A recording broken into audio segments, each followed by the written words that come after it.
Pomaže Bog, dragi gledoci, moje ime je Dejan Petar Zlatanović, vi ste na YouTube kanalu Slobodni mediji Srbije, Live TV. S nama je profesor dr.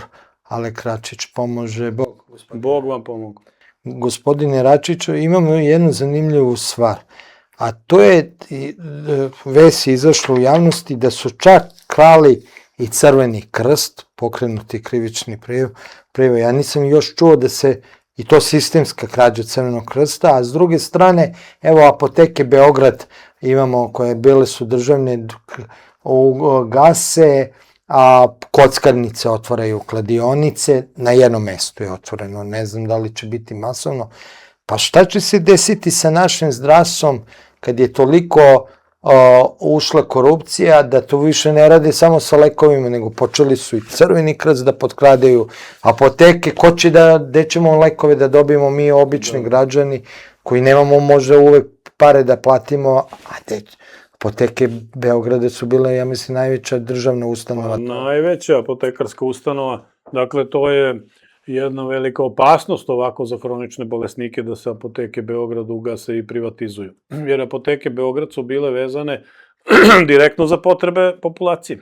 Nema šta. Državne apoteke koji su imali svoje laboratorije, pravile svoje emulzije, sećate se apoteke kod Londona i tako nešto, ako treba, odete tamo pa vam oni naprave preparat. Dakle, vrlo ozbiljna jedna ustanova koju samo diletantskim radom neko može da uništi ili zakulisnom radom da bi je privatizovao. Ali, jedna je stvar ako neko privatizuje pa očuva sistem, a druga je stvar ako privatizuje zbog ekskluzivnih lokaliteta po centru Beograda.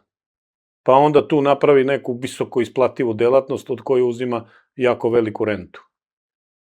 Što ja sumnjam da se dešava sa apotekama Beograda. Sad, dobro je da su se one žene organizovale, da su napravile protest. Ja sam išao nekoliko puta na te proteste, rade sve kako treba do ivice fizičkog sukoba. Ja se nadam u jednom momentu da Vučić neće imati gde, nego da će nešto da popusti. Sad, gde je opasnost? Opasnost je što ova vlast vešto napravi sistem koji duguje uplatu doprinosa, duguje im plate, ovo ono, i onda oni, kada popuste navodno, reše taj problem. Uplate doprinos, uplate im plate, ali ih premeste na neka druga odgovarajuća mesta. A sam slučaj apoteke Beograd ostaje i dalje u kriminalnim sferama, gde zbog ekskluzivnih lokaliteta treba da pripadne nekom privatnom naprednjaku iz vrha napredne stranke. To je opasno što može se desiti sa apotekama Beograd. Dakle, da reši te socijalne, tako bih rekao, probleme zaposlenih, ali da sami objekti dalje ostanu predmet interesantne zone za manipulaciju i za otimanje od države, u stvari. Sad vidite, kako da vam kažem, pljačkaške privatizacije su počele u vreme DOS-a. Međutim, vidite, nisu ovakve ustanove dirane. Ipak je se znalo šta ne sme da se dira. Sada više se ne preza ni od čega. Dakle, zaista se ni od čega ne preza. Prosto mi nije jasno kako u vrhu te vlasti nisu svesni da te apoteke Beograd trebaju njihovoj tetki, babi, strini, ujni. Da jednostavno da su ljudi bez svesti, bez iole morala, rekao bih bez osnovnih shvatanja životnih da postoje neke delatnosti koje ne smeš da diraš jer ne valja tebi za tvoju širu porodicu ako si već užu zbrinu u inostranstvu. Tako da, vidite, ovaj slučaj treba pratiti iz oblasti istraživačkog novinarstva i na svaki drugi način, jer ako na slučaju apoteka Beograd ove namere vlasti uspeju, onda je celo zdravstvo u problemu da će se urušiti, najveći deo privatizovati, da jednostavno više nećemo moći u budućnosti da očekujemo ništa, jer mi smo inače kao državni narod vrlo blizu tačke iz koje nema povratka i svaka oblast je u to upletena, i prosveta, i zdravstvo, i sve. Zdravstveni sistem se ogleda kroz afere apoteke Beograd i od njihovog opstanka ili gašenja, to vam je praktično pokazna operacija šta će se desiti sa celim zdravstvom. Ali ovo da je organizovan, znači to nije pojedinačno, nego organizovana pljačka Crvenog krsta, jer postoji mogućnost da izgubimo, da imamo i pravo da koristimo kao Crveni krst, ipak je to međunarodno. Da, to, za razliku od apoteka Beograd, oni su na međunarodnom nivou osnovani I sad je tu istraga jako bitna da se vidimo šta je tu bilo. Oni imaju dosta raširene prostorije svugde po zemlji i da se vidi da li su tu kradeni materijali, da li su kradene sredstva za rad, šta je tu izvršeno. Tu MUP Srbije ima ključnu ulogu i da li je to nadoknadiva šteta. Dakle, lica koje su to izvršila svakako trebaju da budu procesuirana i da u Crveni krst dođu druga lica. Eto, to je ono što bi mogla se uradi da bismo se mi izvukli pred međunarodnim organima. A da li to ova vlast hoće? Za kraj, vezano to sa zdravstvom, vi ste i započeli tu temu, mislim, otvorili, jako mi je bitno.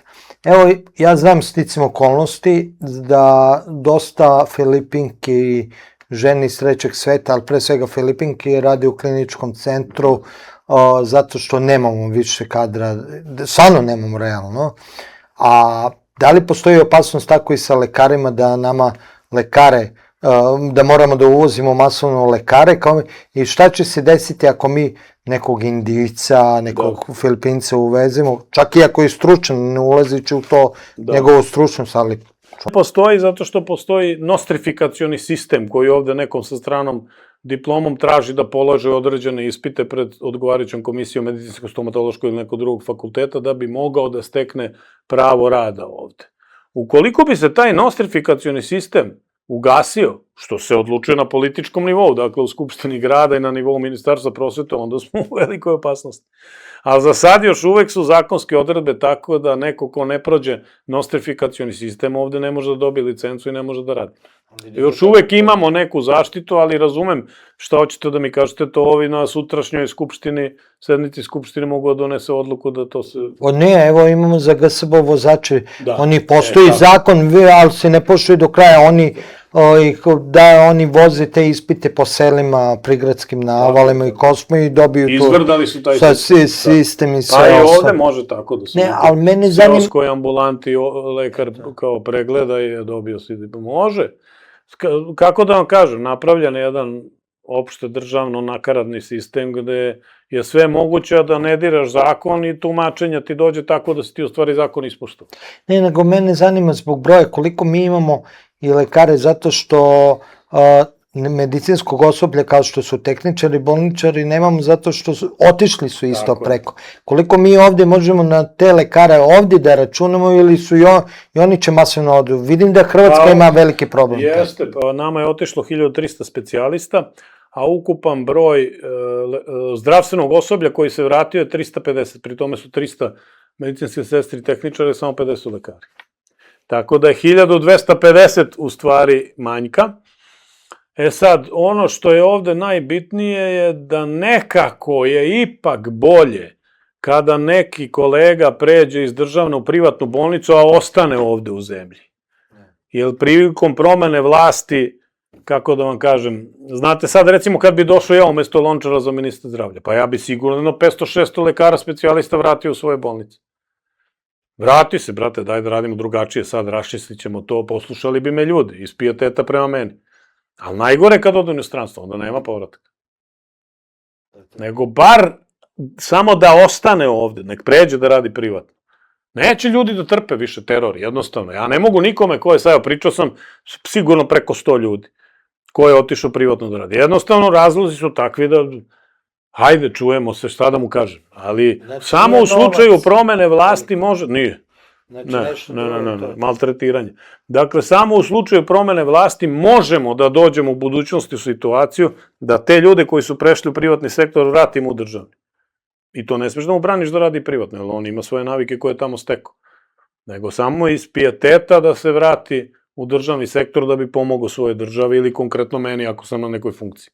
Dakle, to je ono što bi mogli da uradimo ako hoćemo da očuvamo zdravstvo. Ali apsolutno promena vlasti mora da se izvrši. Hvala. Molim i drugi put.